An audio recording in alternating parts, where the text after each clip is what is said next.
Hello and welcome to episode 30 of L's Rings and Nerdy Things. This is your co-host Sam. I'm here with my other co-host Sean. Sean, how you doing? This is our Dirty 30 episode, and we found some things to complain about for our Dirty 30. If you can't complain, you shouldn't talk. We posted on our Facebook page one of the two articles we're going to discuss today, and that is the article that details how only 1/3, approximately, of viewers who took in the first episode of Rings of Power, only 1/3 of all of those viewers finished the series or finished the season. So we're going to talk about that article. There's another article that Sam and I have been discussing kind of via text since then. And this one has to do with Morpeth Clark and her portrayal of Galadriel. Can you read the title of that article, Sam? Because I think it's relatively deceiving once you actually read it. So we first discovered it through a Screen Rant article titled, "I Really Get It. Galadriel Actor Addresses Rings of Power Season 1 Criticism." And it's a pretty short read. It's based largely on an interview that the actress Morpeth Clark gave to Vanity Fair. I discovered that only in the brief preparation for this. So I think both of those articles are, especially the Vanity Fair, it's not behind a paywall. You can go and read it. You can see her explanations.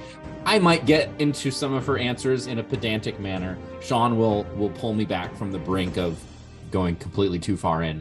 But you can go and see those interviews, but we're going to talk about them and kind of the insights that it lends us as viewers of the show and fans of the material. Well, let's start with the one we shared with our audience. We're not going to read the article verbatim, but the general gist of the article is relatively damning, and one would hope that it would send a message to the showrunners, to whoever is in charge at Amazon Studios, that things are kind of amiss with their flagship TV series that they have, Rings of Power, that only 1/3 of the people who started the series with episode 1 finished the season. Now, in the article, they go on to say that if you can hit about 50% of people who start the series end the season, that can be actually a pretty good number, 50%. I find that relatively shocking. I feel like if you're losing half of your viewers by the end of the season, to me, that would be a pretty strong negative, especially when we have, Sam, The Last of Us. I don't know if you were following the viewership numbers with that. I was not. But the number of weekly viewers was going up every episode. Episode 2 to 3, it was like 500,000 new viewers, a million new viewers. Same thing with The House of the Dragon, which came out around the same time as the Lord of the Rings, Rings of Power. So yeah, a good show will attract people and you'll generate positive buzz. I think the buzz around The Last of Us has been almost entirely positive. And I have not played, I think we talked about this the last episode. I haven't played the game. I don't think you haven't played the game, have you? No, it's a PlayStation. I'm an Xbox boy. You're an Xbox guy. So we can't really comment there about the faithfulness of the adaptation, but you got the same people who adapted the game who are working on the show. And so there is a lot of, I think you mentioned shot for shot recreations of sequences from the video game. So you had similarly material, both of those shows based on existing properties, big budget adaptation, growing their audiences week over week. Amazon's The Rings of Power, only 37% of people who started it finished it. And you don't know when those folks dropped out, right? I think there was so much interest in the pilot, not even the pilot, in the first episode. It could be the majority of people who didn't finish the show only watched episode 1. We don't get that specific. Yeah, and I think personally, I started to lose interest around episode 4 when things really started to not make sense. Yeah. Because when you look at, the first episode, it's really hard to have any real problems with because it's all just backstory. I think generally we liked it, with the exception being her jumping off the ship, right? But that's not until like episode 2, I think. I thought that was episode 1, but I can't. Now I don't. Yeah, that show is so not really memorable. Again, that's actually one thing I need to do, because I haven't watched any of the episodes since we finished the season 1 recap. So I might need to go back through and just rewatch Rings of Power and see if I still dislike it as much, or if I was too critical. I don't know, but we'll see. Okay. So when the final season of Game of Thrones concluded and that stinking pile of shit was finally starting to cool off, I gave it a couple of weeks and I said, you know what? I got to go back. I got to go back and I got to rewatch, because season 1, season 2, season 3 of Game of Thrones is some of the best television ever. Love those books, love the show. And I couldn't do it. I just, even watching with episode 1, knowing where things are going in the whole arc of the show, it just destroyed my enjoyment. Really? I think it'll be a very strange sensation to go back and try to watch the Rings of Power. I don't know if you're a braver man than I, Sean, to do it. See, I find that strange that the final season ruins seasons 1, 2, and 3 for you. Yeah, I think part of it was, oh, look, it's Jon Snow. Something cool is going to happen with him. It's like, no. They're like, oh, it's, the introduction of Tyrion and Jaime and Cersei. It's like, oh, there's going to be some good stuff with them. No. Oh, the Hound, he's going to have some, I think the 3rd episode or something like that. They have the tournament in King's Landing and he fights his brother after his brother is defeated in the joust. And you get the kind of this first edition of this intense rivalry and hatred between these brothers. And that kind of ends in a forced duel that came out of nowhere. And it was just, maybe it was too close to the scene of the crime. But anyway, then we had House of the Dragon to kind of exorcise all those demons, right? So our problem was that we tried to exorcise the Rings of Power demons with Ralph Bakshi animated. I couldn't remember if I had finished House of the Dragon.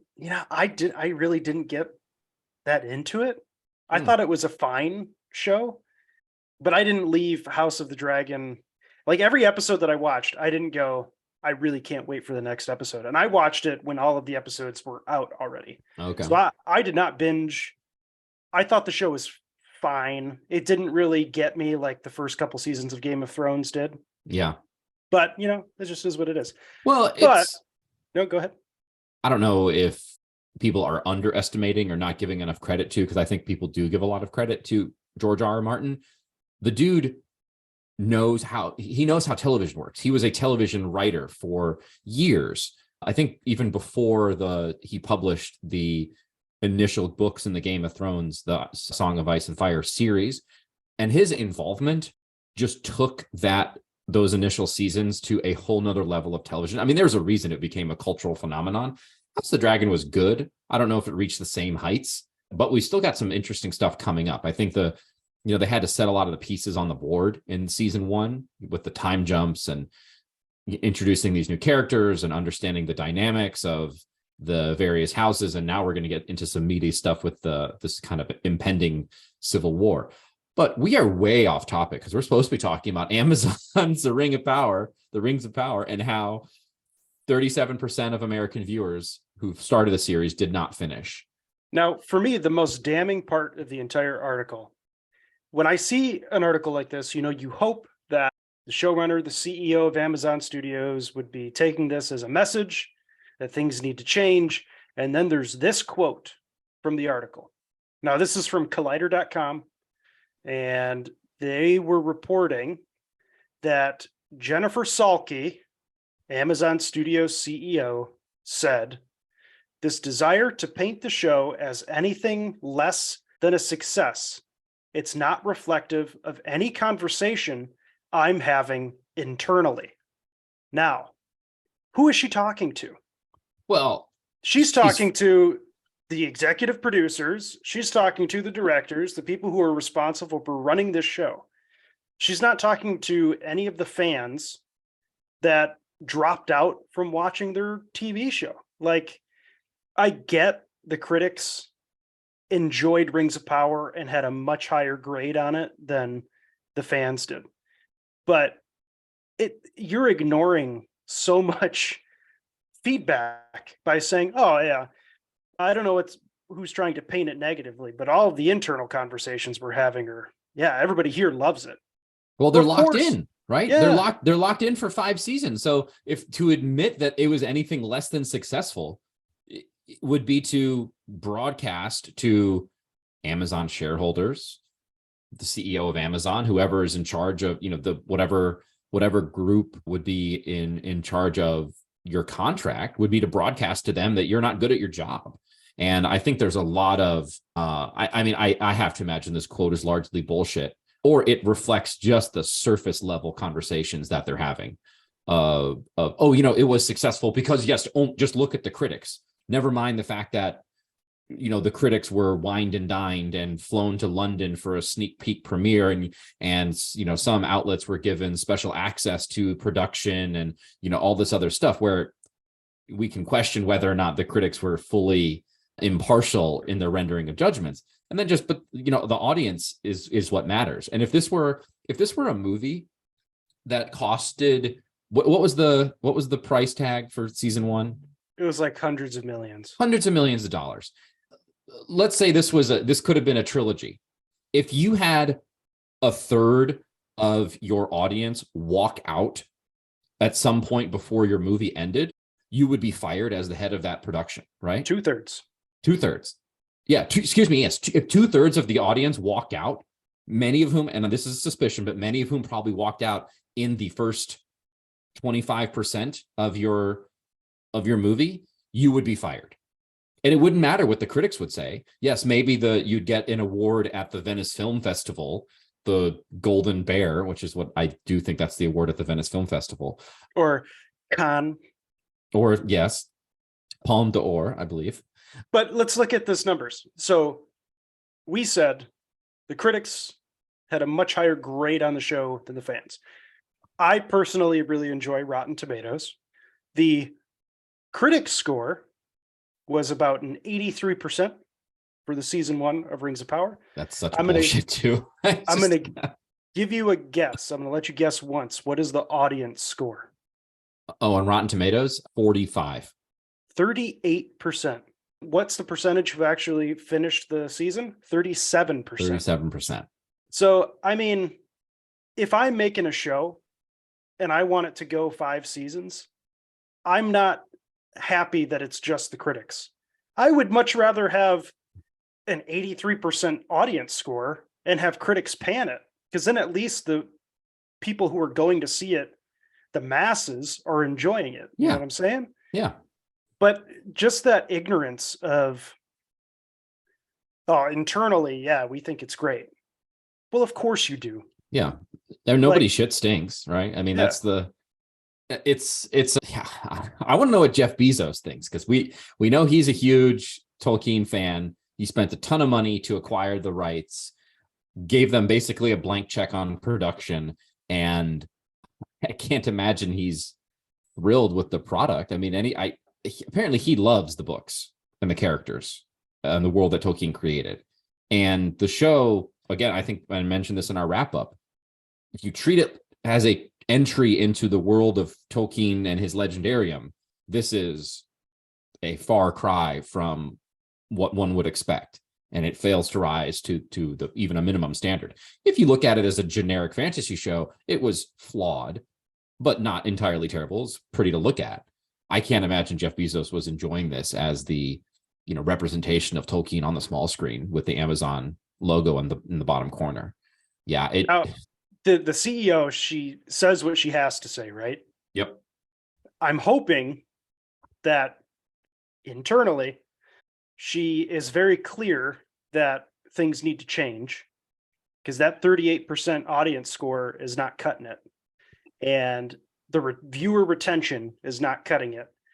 So I'm hoping that internally they're taking notice of the problems that are going on, and they're actually making the changes, and she's just saying what she needs to say.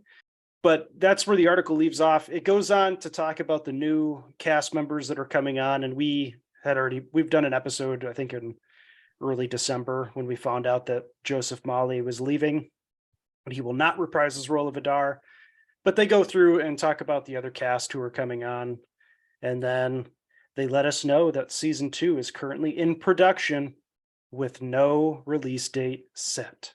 Yeah, and I wonder, as part of this, she's kind of talking about, she is in the CEO of Amazon Studios, Jennifer Salke. Is she waiting to see how season 2 goes? And if season 2 is more of the same, then we'll stop with the political stuff and actual heads will roll. That could be the case. Maybe she's waiting to see if there is, maybe they jumped into production and pre-production for season 2 so they could get a little bit of a sense of where things were going without getting too far ahead. So if you did need to pull the plug while season 2 was still in production, that could happen. But yeah, her comments strike me as not truthful, very political. To say anything other than what she did would require some actual visible changes. I don't know if you saw some of the hinted reports that the showrunners, whose names escape me currently, were being kind of sidelined, and they're still in the conversation. They're still at the writer's table, but they don't have the same level of creative control that they did in season 1. Did you hear reports about that? I remember you telling me about those reports. Okay. Well, you can believe anything you hear from me. Yeah. There is one other thing that I wanted to comment on in the comments from Jennifer Sulky, which is the final quote that we get from her in this article. The writer says, adding that the second season will have even bigger, more dramatic storylines than Jennifer Sulky's quote. That's a huge opportunity for us. The first season required a lot of setting up. So then why did you rush the stuff? Why did you rush the first season so much? We get so much jam-packed into that final episode with the actual forging of the rings. You didn't need to do that in 10 minutes. You decided to speed things through. You could have gone in so many different directions and actually given us something to chew on and be enticed by. And you just went in completely different directions. Yeah. They don't even know what's actually wrong. Yeah. So you make a good point. The actual forging of the rings could have been like the entire first half of season 2. Yeah. And I feel like the entire season 1 was just, this is what we want to do. How do we get there as fast as possible? So they just made this amalgamation of just shit in season 1 and then put a bow on it and then said, okay, now we can get to what we want in season 2. That's basically what she's making it sound like to me. That of these cool stories are coming, but how much damage did you do in season 1 to get to the cool stories? Why didn't you tell us cool stories in season 1? Yeah.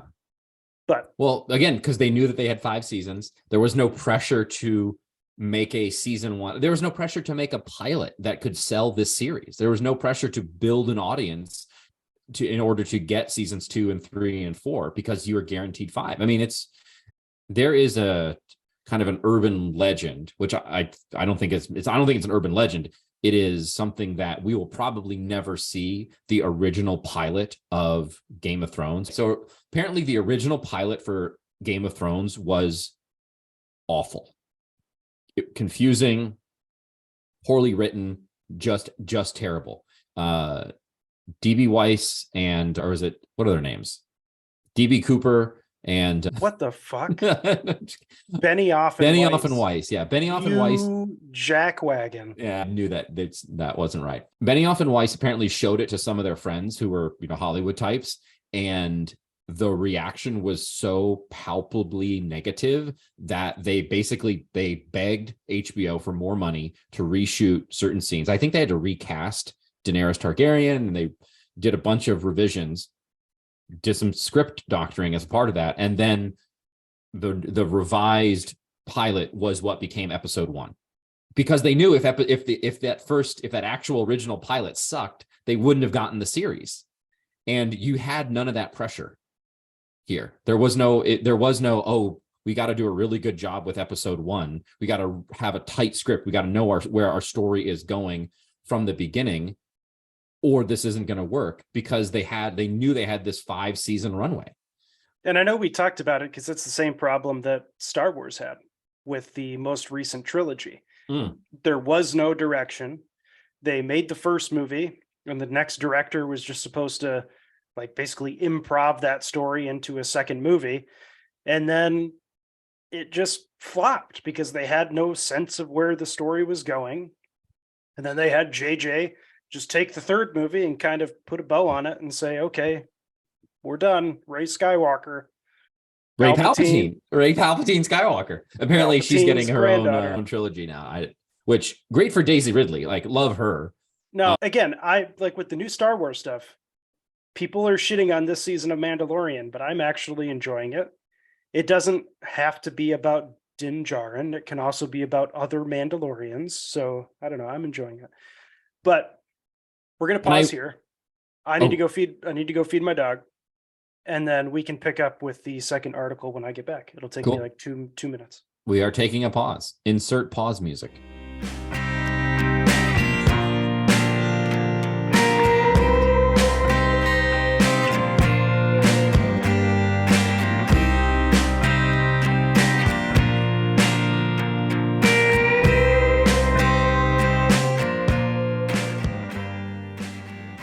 After that short dog feeding break, Sam, is there anything else you want to say to just put a bow on the first article? One final thing that came up during the course of our kind of meander.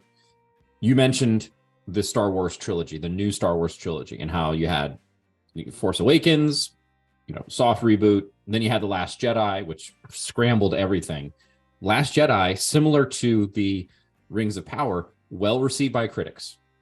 And it has a lot of, I don't say a lot, but it has a contingent of defenders among the Star Wars fan base, and also a contingent of haters. So an interesting parallel in the kind of two big pillars of kind of my pop culture fandom, at least.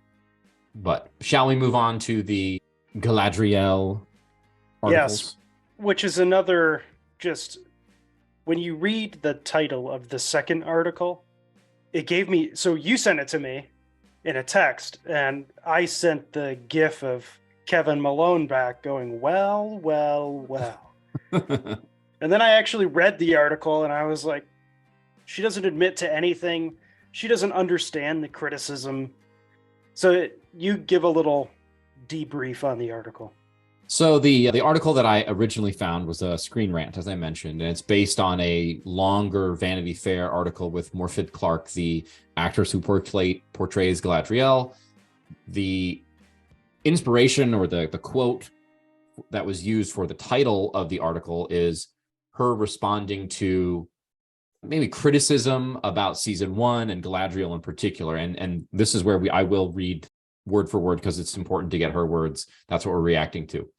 Morfydd Clark says, because I'm a fan of this type of genre, I've read books that have been turned into things, and I've been like, I don't think the house would have looked like that. So I really get it. What's so wonderful about these worlds and these characters is that they don't exist, and yet they do so intensely in so many minds. She goes on to say, so I think there's an idea that you can't please everyone, but also I do respect the ownership of her, because I know if I was on the other side, I'd also be feeling like that. I feel very protective about that. I feel quite protective of making sure she's safe from harm. That second paragraph especially is very word salady. There's a lot of pronouns thrown out there, a lot of kind of redundant comments that don't really mean much, but it's I think it's kind of eating your, like, wanting your cake and having it too, or eating your cake and having it too. Sorry, I'm still a little sleep deprived. I'm not getting all my idioms correct. But so on the one hand, acknowledging the criticism, kind of trying to identify with the criticizers, but then also dismissing it because, you can't please everybody. Basically also saying that maybe what we saw was in the vision that is existing in some minds, and if it's in some minds, then therefore it is, it's valid, and it should be, it should be respected. So Sean, what do you think of what she said, and then kind of my initial reaction to it? Yeah, she doesn't reference the criticism at all. She just doubles down by saying you can't please everybody. Sure, she's defensive of the character Galadriel, but I don't know, when you read the title of that article, it makes me go, okay, she's going to say the criticism that fans have is warranted, but she doesn't even go that far. She just says, yeah, I understand it. I get it. You're not going to be able to please everybody. Well, and then what? Like, I don't think it's not necessarily about pleasing everybody. It is pleasing majority. Please the majority. That's for sure. In anytime, or not please more than a third of your audience, I guess, should be what you're at least going for. Please 51%. And if you can hit that, then sure, then screw the other people who don't like it. But I would say the majority do, but I don't know. There is something to be said for respecting the character the underlying intellectual property, which you don't own, which, to a certain point, what I don't really like is the comparison to, reading a book and having an image in your mind of what a house looks like, and then you see it on screen. It's, well, that's not what's in my mind. It's like, that is a superficial thing. The way a house looks in your mind after reading a book versus how it's portrayed on screen is relatively inconsequential. As The to, manner, like, deep lore changes. lore changes, the manner in which a character is written on the page and depicted and discussed in a meta context, when the author is making notes and publish, and that material is published and out there so people understand what an author is trying to do with a character, how a character is portrayed in another very well received, very highly regarded trilogy, actually 2 trilogies, because Galadriel is fairly prominent in the Hobbit trilogy as well.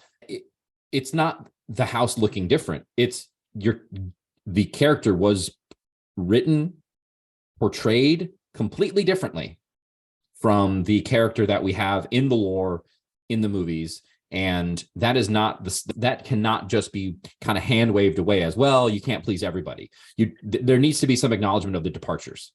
And where I'll disagree with you on that. I've right. never had a problem with how they portrayed Galadriel in the Rings of Power TV show, because they do Tolkien leaves it very open what she was doing during the Second Age. He doesn't go into detail on what she was doing. Now, is it a stretch to say that she was the leader of the Northern armies? Yes, that's a huge stretch. But I was willing to suspend disbelief and allow them to tell me Galadriel's story. My problems with Rings of Power are much more in the characterization of Gil-galad, the characterization of Elrond, the lore of Mithril and the Silmarils and the tree in the mountains, and then all of the time jumping that just don't make any sense. And then Sauron, like, there's so many.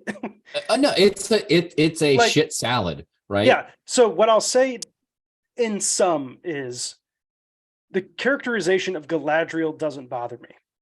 Morpeth Clark's, and I'm not going to fault the actress, because what is she going to do? Like, give an interview and be like, yeah, the fans are right. Like, season 1 sucked. Hopefully we can make it better. Like, she's not going to come out and say that.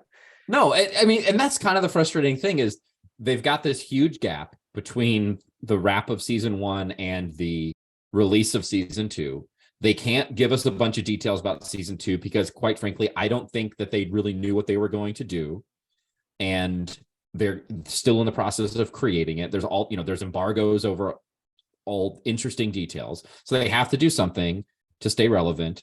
And so they're kind of putting out these, I imagine that we'll get one of these Vanity Fair type interviews every so often. Next it'll be somebody on the creative side of the show, maybe, a writer or one of the showrunners, and they'll be talking about, how, we made some tough decisions in season 1 and blah, blah, blah, but it won't actually be anything consequential. I just think it's very frustrating that for all of the money, all of the resources that are available, there can't be kind of a canned answer that is enough of an acknowledgement of the legitimate criticisms of the show without, putting the actor in a position where they're violating their, the whatever contract they have to do fair represent, or to represent the Amazon in a certain way. Like, I don't want Morford Clark to be fired for being honest, but you can certainly say, we got to do something to acknowledge the criticism, and especially her, because I think one of the big things, and the longer Vanity Fair interview hints at that, is Galadriel is so unlikable in the show. And if you're going to do this, the Second Age history of Galadriel, I don't know that she would be an immortal being who, we know what she did when we don't know, but in the First Age, we know that she was attending, she was in the court of Melian. She was a person of significant influence, respect, admiration. And then in the Third Age, she is, even more so this inspirational figure, this figure of wisdom.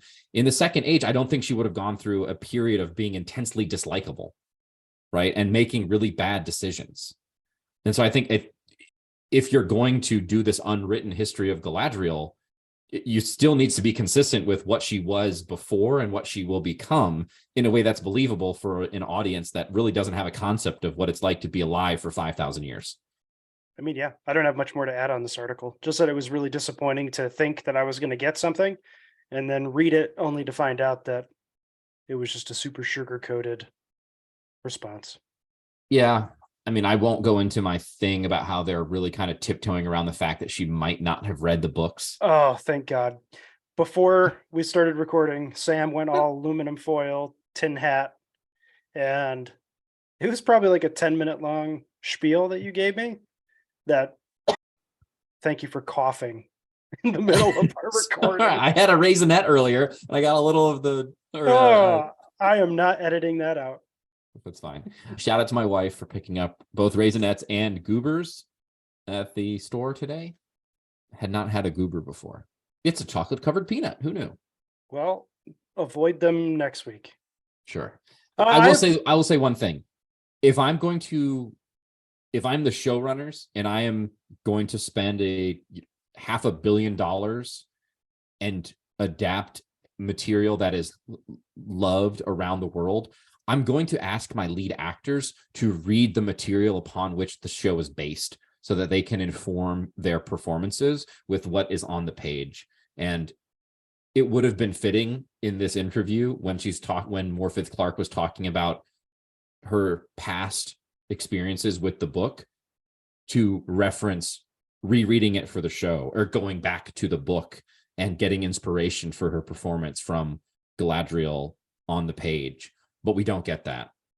So I'm just a little concerned that we're, bits and pieces of just enough suspicion, enough to raise the suspicions that the people involved. I'm really going on the edge here. You're really stumbling through. I'm struggling to be diplomatic. I just don't think they know and care about the material, and they did a show using the names, using the IP, but none of the meat of the lore and what is truly great about Tolkien is there. And it came off very poorly in season 1, and maybe for season 2 they can get a library card and people can actually read the material. One other small piece of news dropped recently that I think is worth at least bringing up since we're doing news on this episode of our Dirty 30. There is breaking news out of HBO that they are coming up with a reboot of the Harry Potter franchise. Oh, yeah. That will be a 7-season, that is 1 season per book, new TV series on Harry Potter. Sam, how do you feel about rebooting an IP that, the final movie came out in 2010, 2011, something like that? Yeah. It's only been 10 years. It's way too soon. It feels it's way too soon. And I wonder is there a demand for this? And that's the other thing, J.K. Rowling executive producing. So all of the fire that she's gotten for her transphobia that's come out in recent years.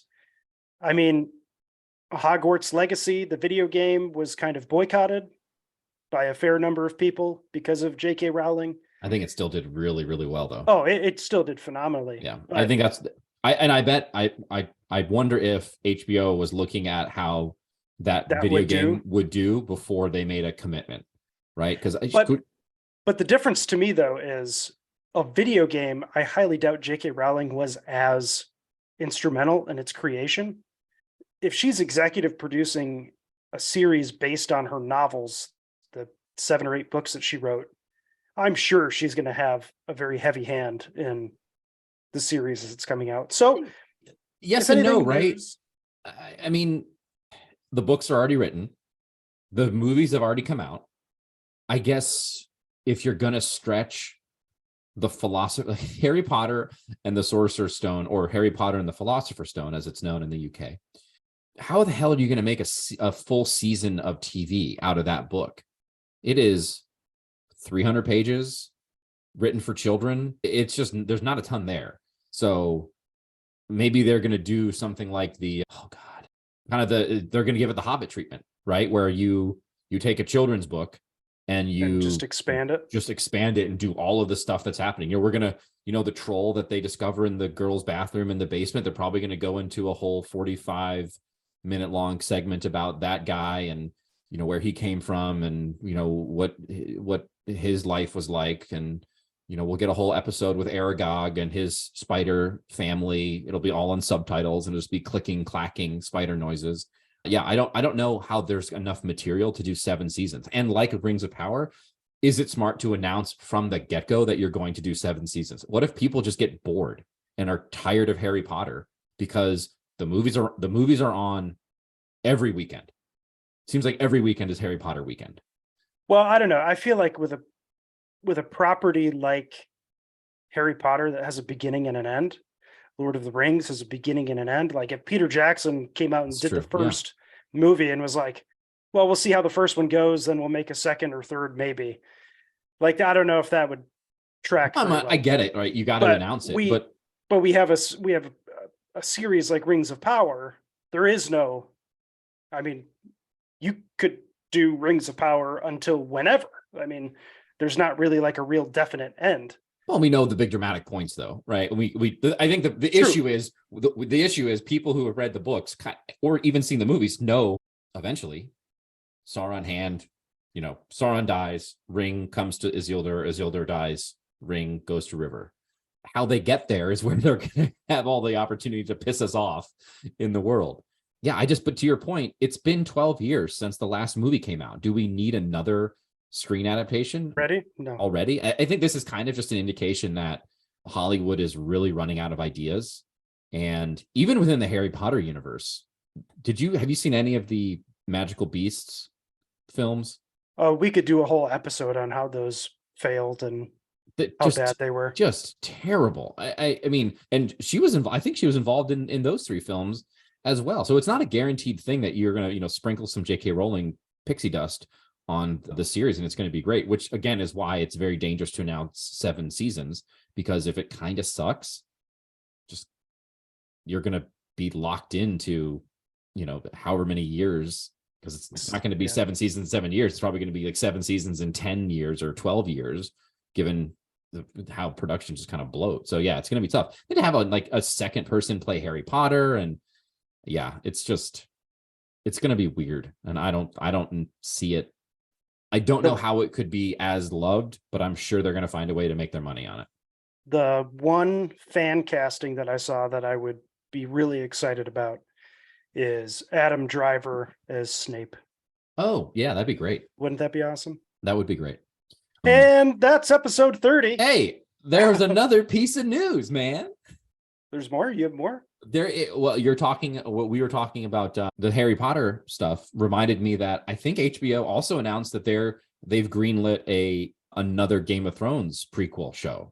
Oh God. Aegon's Conquest. They're working on like 4 prequels now. Well, they were working on a bunch, but I think they greenlit Aegon's Conquest one, which last time we spoke about this, we were talking about our good friend Hank Cavill, Aegon the Conqueror. Put that dude in another blonde wig, throw some armor on him. There's your Aegon the Conqueror right there and there. See, talk about, I'm so meh about House of the Dragon. I'm not, when they announced another Game of Thrones prequel, I'm at this point just going, okay, whatever. Yeah, it does get a little exhausting after a point, right? Just there's so much out there. Yeah, which is, again, why do we need 7 episodes of a Harry Potter TV show? I don't know. Can I do the outro now? You may do the outro, please.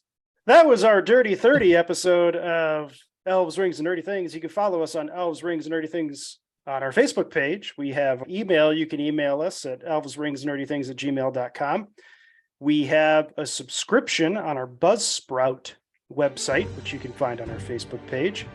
If you want us to get better, you hate the show, please donate, and we can invest in more software to make us sound more handsome and hopefully make you enjoy the show a little bit more.